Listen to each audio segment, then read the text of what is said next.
Nah, ketika Fatihah itu sebegitu keramatnya, sebegitu topnya, itu setan rapat, singkat cerita itu yang tadi dipimpin oleh iblis yang sedang terkapar apa?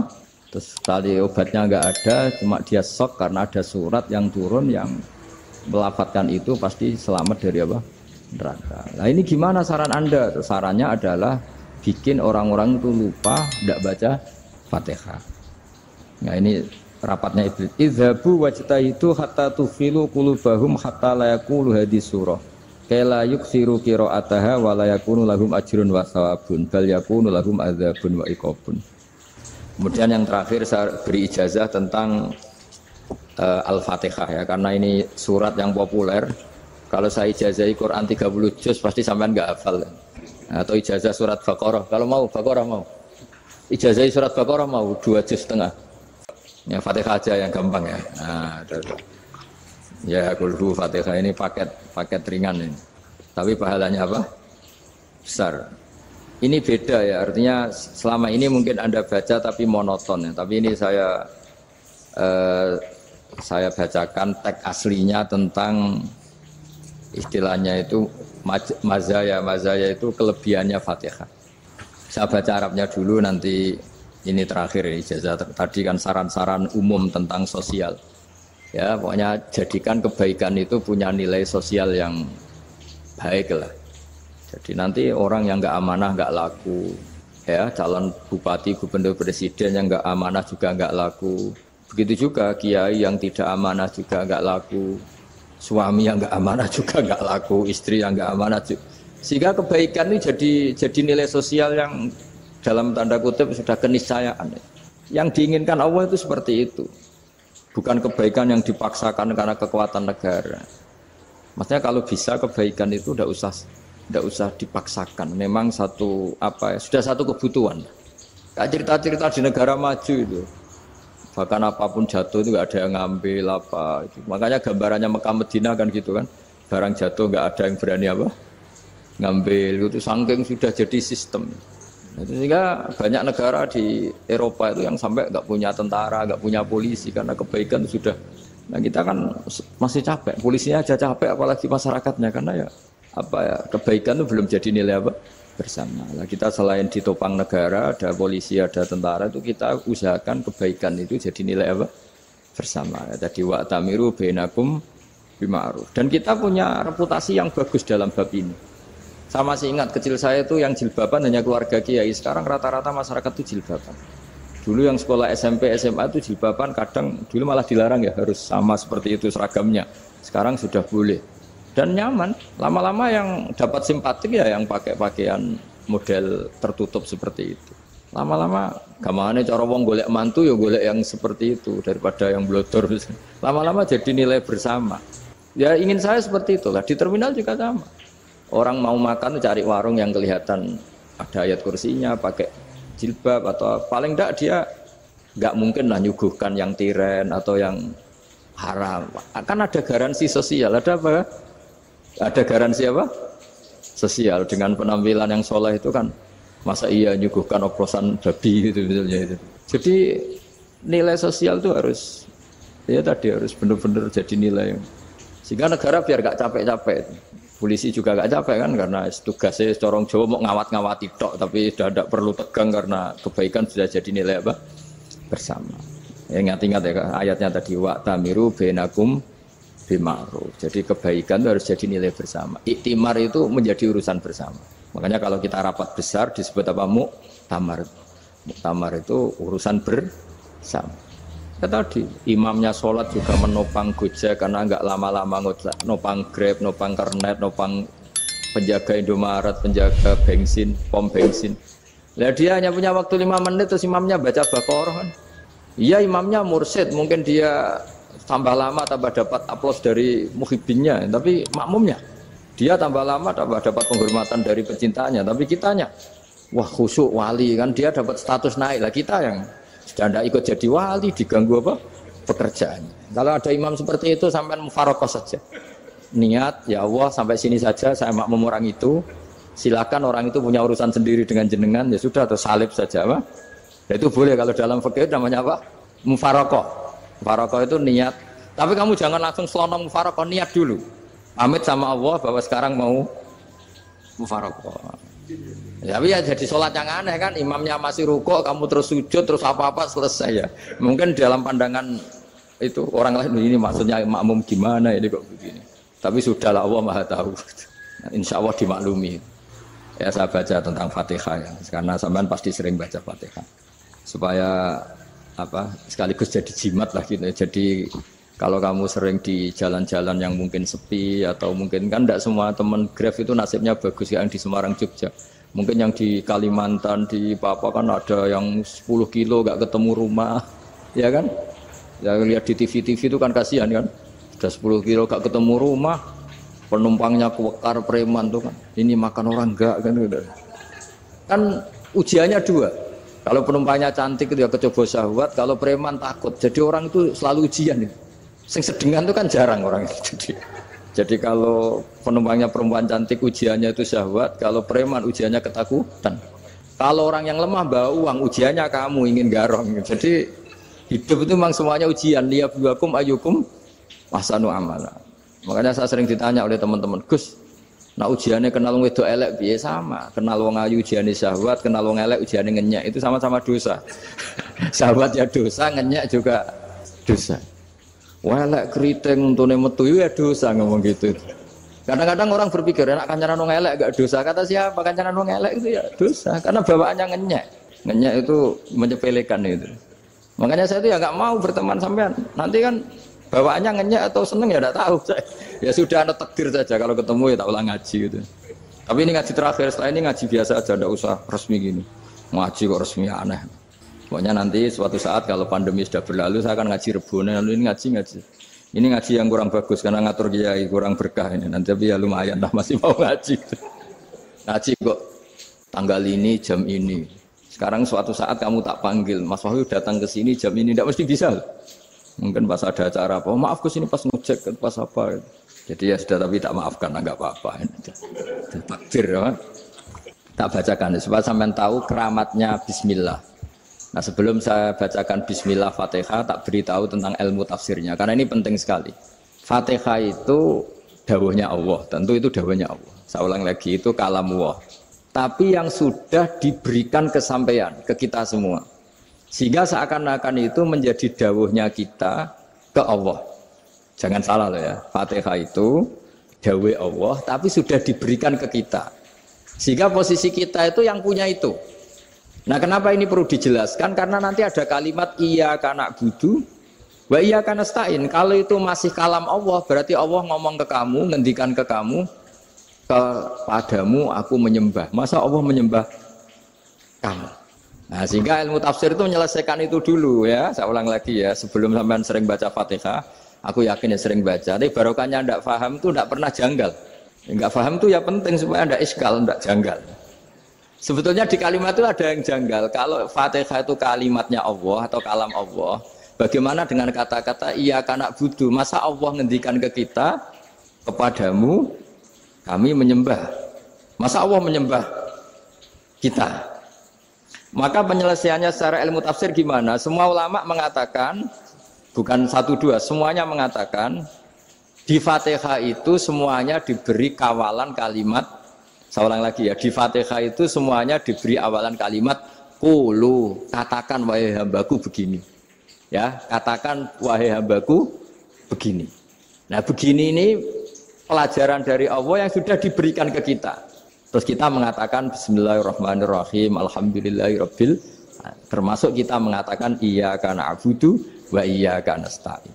Jangan bayangkan Allah ngendikan ke kita. Kalau Allah ngendikan kita berarti gini, hei Wahyu, ihdinas siratal mustaqim, tunjukkan saya jalan yang benar. Nah nanti kamu terus, ya Allah, Anda aja minta tolong saya minta tolong siapa kan? Jadi panjang kan? Ya, saya ulang lagi ya. Jadi itu di Ulumul Quran diterangkan gimana? Sebelum baca Fatihah, ya. Fatihah itu kalamullah, ngendikane Allah, tapi yang sudah diajarkan ke kita dan sudah milik kita. Sehingga kalimat itu menjadi milik kita. Tapi ya kalamullah, tetap kalamullah, tapi sudah menjadi milik kita. Sudah paham ya? Ya pinter nah. Ya, karena kalau tanpa penjelasan seperti ini, Anda akan iskal. Bagaimana Allah iskal itu janggal? Bagaimana Allah mengatakan iya anak butuh? Kan jadi aneh ya? Ya, jadi tak jelaskan secara ilmiah ya. Jadi kata ulama-ulama tafsir, ayat-ayat Quran seperti ini sebetulnya dimulai dari qulu apa? Meskipun nggak dilafatkan. Itu kan sama dengan qul huwallahu ahad Muhammad. Katakan kalau Tuhan itu satu. Ya namanya Quran itu kan kalam Allah membina nabinya, membina umatnya. Makanya dikatakan atau enggak, di sini tersembunyi kata qulu, katakan. Ya. Jadi ya ibarat apa itu? Kamu ngajari anak kamu lah. Le, panggil jenengan bapak kula. Itu maksudnya anak itu, kalimat itu kalimat kamu, tapi kamu ajarkan ke anak kamu. Terus anak kamu bilang, "Pak, jenengan bapak kula." Nah, ketika kamu mengatakan jenengan, bukan kamu mengatakan jenengan anakku, berarti anakmu itu bapakmu, kan lucu kan? Anak kamu ajari jenengan bapak kula. Kamu, engkau, bapak saya. Terus anak kamu mengulang jenengan atau kamu bapak saya. Berarti itu kalimat yang kamu ajarkan, tapi sekarang sudah milik anak kamu. Kalau itu kalimat kamu kan lucu, masa anak kamu bilang bapak? Nah itu seperti itu. Jadi ulama memberi solusi atau jawaban iya karena abudu. Iya itu sebelumnya ada kata-kata kulu. Katakan wahai hambaku, hubungan kamu dengan saya adalah katakan iya karena abudu, wa iya karena nasta'in. Terus hubungan kamu dengan saya katakan juga dalam doamu ihdinas siratal mustaqim. Jelas ya. Jadi itu kalam Allah yang sudah milik kita karena diajarkan Allah untuk kita. Dong ya. Ya dong, gak jelas ya. Tapi bagus gak jelas itu bagus. Kalau kamu jelas gak jadi digrab, jadi gubernur. Min azimi fadliha kasratu asma'iha fadail ukhra. Ini cerita dramatisnya surat Al-Fatihah. Qala Abu Hurairah radhiyallahu anhu inna iblisa ranna khina unsitat Al-Fatihah. Jadi iblis itu begitu kesakitan. Ini kitab Abu Abul Farad karangannya Sayyid Muhammad Alawi, juga kutipan dari beberapa kitab. Yang jelas beliau sendiri juga ngutip dari beberapa riwayat di beberapa hadis, halaman 1, 2, 3. Ketika Fatihah turun itu iblis kesakitan. Kayak orang sakit gigi lah, tersiksa sisanya karena turunnya surat apa? Al-Fatihah. Artinya kalau Anda baca Fatihah dijiwai, maka Anda melemahkan setan, melemahkan iblis. Wa qala Mujahid, khina unzilat Fatihatul kitab ronna fastama indahu asyayatin. Jadi ketika Fatihah itu turun, iblis itu terkapar lah kira-kira. Sampai dijenguk banyak setan. Jadi kemana di ICU lah kira-kira gitu kalau sekarang itu. Entah COVID entah enggak tahu. Pokoknya di ICU sampai dijenguk banyak setan. Enggak tahu bawa apa enggak tahu. Pokoknya dijenguk banyak setan. Nah yang nyangoni karena ini apa? Ketuanya apa? Pingsan, sakit. Jadi iblis itu sakit sampai dijenguk anak buahnya setan-setan. Ya semoga kalian semua tidak kenal setan. Kalau kenal berarti teman apa? Wa qalu misla dzalik wa qala lahum laisa mimma taquluna syai'un walakin unzilat suratun laisa ajruqa ilya illa an harramahu alaihi nar jahannam. Saya ini bukan sakit fisik kata iblis. Kamu tidak usah jenguk saya, datangkan dokter terbaik, tidak usah. Saya ini tidak sakit fisik. Saya ini sakit karena ada surat yang diturunkan, yang pahala yang melafatkan surat itu pasti selamat dari neraka. Padahal misi terbesar saya ini supaya manusia masuk neraka. Sekarang punya tamengnya. Wah pusing kan? Ya seperti orang lah goda sampean ternyata sampean setia itu kan pusing. Nah ternyata tidak setia itu yang akhirnya ribet kan itu. Jadi iblis itu cita-cita terbesarnya kan semua orang itu masuk neraka. Nah sekarang turun satu surat yang gara-gara surat itu siapapun yang baca dijamin selamat dari neraka. Jadi walakin unzilat suratun laisa ajru qailiha illa an harramahu alaihi nar jahannam. Karena jadi dia shock lah, kalau orang di Jawa itu bilang shock. Aduh, sial nasib saya ini umat nggak bisa saya goda lagi karena punya tamengnya tadi punya. Qad tolakai dukum makrukum. Rekayasa kalian sekarang itu tidak ada gunanya semua. Nah, ini alhamdulillah di Indonesia kelihatan kan banyak yang miskin, banyak yang susah. Tapi selagi mereka masih sholat, itu keinginan mencari halal itu masih tinggi. Kayak apa kita di tengah kota, jauh dari anak istri, jauh dari tetangga. Biasanya kalau orang jauh dari anak istri tetangga kan sakar PDW. Tapi yang soleh masih banyak, sudah jauh dari keluarga tetap lurus. Loh kalau yang dekat lurus kan wajar, konangan wong akeh kan. Ini sudah jauh masih lurus. Nah ini nggak lepas dari barokahnya surat apa? Surat Fatihah tadi. Jadi karena ada surat yang menjamin pelafalnya atau qailiha terbebas dari api neraka. Wa qalat as-sayatinu lahu is ayyusa'in ta'muruna ya maulana. Faqala lahum idhabu wajtahidu hatta tukhfilu qulubahum hatta la yaqulu hadhihi surah. Lalu kita gimana? Jadi para setan gitu. Lalu kita gimana? Terus kata iblis, sudah bikin mereka lupa sehingga tidak baca lagi. Selagi masih baca kita pasti keok. Jadi kalau sampean sudah jarang baca Fatihah itu berarti sudah bagian dari kemenangan apa? Iblis.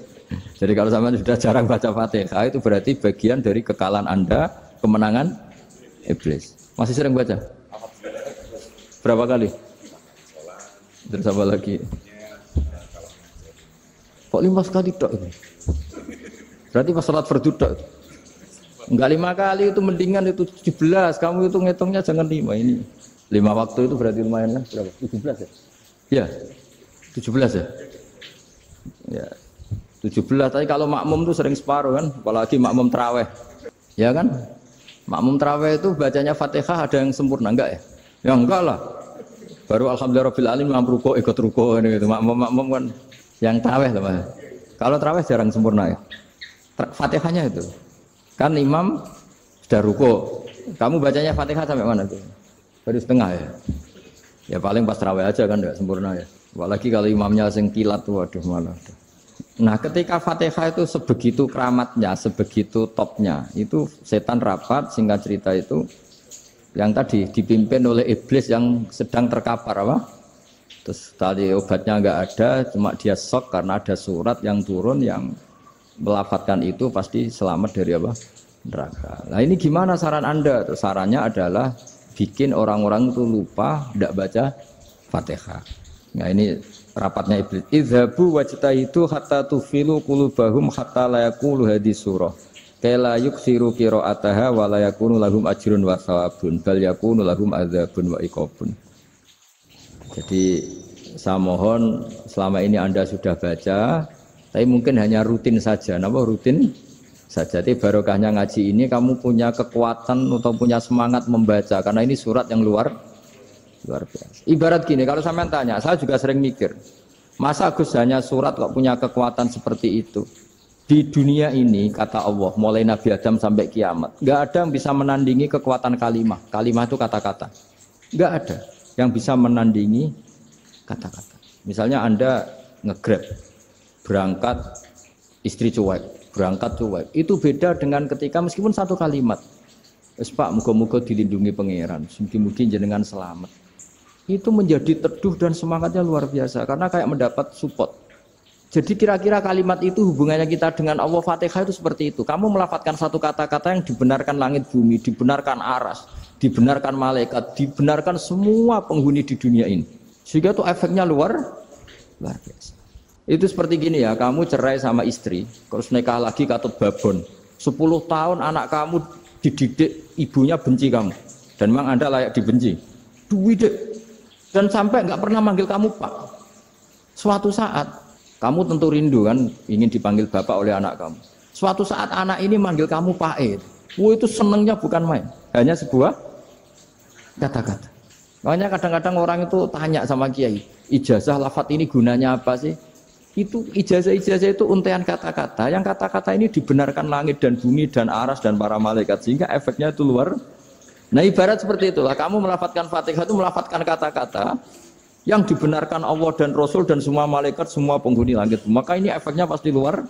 Nah di sini lah orang-orang dulu itu tahu keramatnya itu sehingga ketika melawan Belanda, melawan Jepang dulu itu kalimat-kalimat itu menjadi mantra yang luar biasa.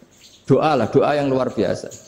Tapi di era modern karena orang sudah tidak ngerti itu, dianggap itu mantra, jimat, khurafat, bid'ah, waduh ribet menemal. Sebetulnya tidak seperti itu. Memang kata-kata ini kekuatannya luar biasa. Sama kesakitan hati kamu juga karena itu. Ngojek wangilan. Lha Pak di bojo kok kowe gagah tok kere. Wah, iku seling terus. Padahal kalimat itu kan tidak melukai secara fisik, tapi apa kerjanya sesuk saras-sarasen. Karena terus dengan pengadilan seperti itu kan ngapain kerja demi perempuan yang seperti ini. Lagi-lagi kata-kata ini luar. Nah bayangkan kalau kata-kata itu adalah kalimat yang diajarkan Allah lewat rasulnya, lewat malaikat Jibril. Kayak apa kekuatannya? Nah, kira-kira Fatihah itu gitu. Kalimat yang baik, kalimatan thayyibah diajarkan oleh Allah dan Rasul. Kayak apa kira-kira kekuatannya? Pasti luar biasa. Wong support yang dikatakan istri kita, anak kita aja luar biasa, apalagi ini support yang diajarkan Allah dan Rasul. Ya makanya saya mohon kalau baca Fatihah, baca kalimat-kalimat thayyibah ketika sholat itu dijiwai. Ya misalnya Rabbana lakal hamdu mil'us samawati wa mil'ul ardi wa mil'u ma syi'ta min syai'im. Engkau zat yang layak dipuji dan pujian ini memenuhi langit dan bumi. Karena kita tahu nggak ada sejengkal di alam raya ini kecuali di situ ada rahmat Allah. Misalnya kamu bisa lewat sampai rumah saya, kamu mungkin anggap biasa saja. Coba kalau ngalami likuifaksi, tahu-tahu bumi ini ambles, bisa ngelewati yang likuifaksi itu luar. Tanyakan orang pernah ngalami likuifaksi di Sulawesi, itu melihat bumi bisa diinjak nggak ambles itu, wah luar. Dan sama nggak ngalami itu sehingga lewat bumi ya biasa aja. Coba kalau ngalami seperti tidur, ya biasa aja. Coba kalau ada gempa, bahwa bumi tenang ini sudah nikmat yang luar biasa. Masa kamu ngakui nikmat nunggu digituin? Ya kan? Nah, makanya baca Fatihah dijiwai lah bahwa ini kalimat yang luar biasa. Nah, saya teruskan. Warwa Muslimun fi sahihihi an Ibnu Abbas radhiyallahu anhuma annahu qala bainama Jibril alaihi salam qaidun dan Nabi sami anaqidan min fawqih farafa'a ra'sahu faqala hadza babun minas sama futihal yawma lam yuftah qaddu ilal yaum fanazala minhu malakun faqala hadza malakun nazza ilal ardi walam yanzil qattu illal yauma fasallim waqal absyir binuraini qad uti tahuma lam yu'tahuma nabiyyun qablak Fatihatul kitab wa khawatimu suratil baqarah. Jadi suatu saat Jibril ini jagongan kira-kira gitu sama Rasulullah. Tahu-tahu langit itu gemuruh. Karena langit gemuruh kata Jibril terus semuanya ngangkat kepala ke langit. Ini pintu langit baru ini dibuka, yang sebelumnya tidak pernah dibuka seperti ini. Turunlah malaikat, yang malaikat ini pun malaikat spesial yang enggak malaikat murahan lah kira-kira gitu, yang enggak pernah turun ke bumi kecuali juga saat itu dengan penyambutan yang luar biasa, dengan semuanya enggak pernah terjadi hanya karena surat Fatihah. Jadi ini surat yang luar biasa, pengawalannya lewat malaikat yang spesial enggak pernah turun di bumi kecuali saat itu, penyambutannya juga enggak pernah seperti itu, baru seperti itu. Jadi semuanya itu spesial. Nah, kenapa ini spesial? Karena di situ ada isi puja-puji kepada Allah Subhanahu wa Ta'ala. Ada ikrar kita, alhamdulillah rabbil alamin, ar-rahmanir rahim. Ikrar ini penting. Kalau contoh paling gampang gitulah. Kamu punya istri selama ini cerewet terus. Suatu saat ngomong, "Pak, tak angen-angen rono wong lanang koyo sampeyan." Wah, itu langsung ndak ada lelaki sebaik engkau. Itu sampean senengnya Masya Allah. Karena ada ikrar dari seorang istri ke kamu. Nah bayangkan kalau ikrar kita sebagai hamba diakui oleh Allah Subhanahu, maka ikrar ini akan dicatat sebagai kebaikan kita yang kita panen nanti di akhirat. Karena ada ikrar. Kita ikrar bahwa alhamdulillah rabbil alamin, kita ikrar ar-rahmanir rahim, kita ikrar maliki yaumiddin, kita ikrar iyyaka na'budu wa iyyaka nasta'in. Sampean misalnya jadi orang Indonesia, ketemu orang Indonesia yang makmur di Jerman, terus lupa Indonesia. Kamu orang Indonesia, enggak, saya enggak orang Indonesia. Mangkel gak kira-kira? Mangkel. Karena salah ikrar kan gitu. Ya, jadi saya mohon jangan anggap kalimat itu hal yang biasa, tapi luar biasa. Nggih, ngoten mawon. Assalamualaikum warahmatullahi wabarakatuh.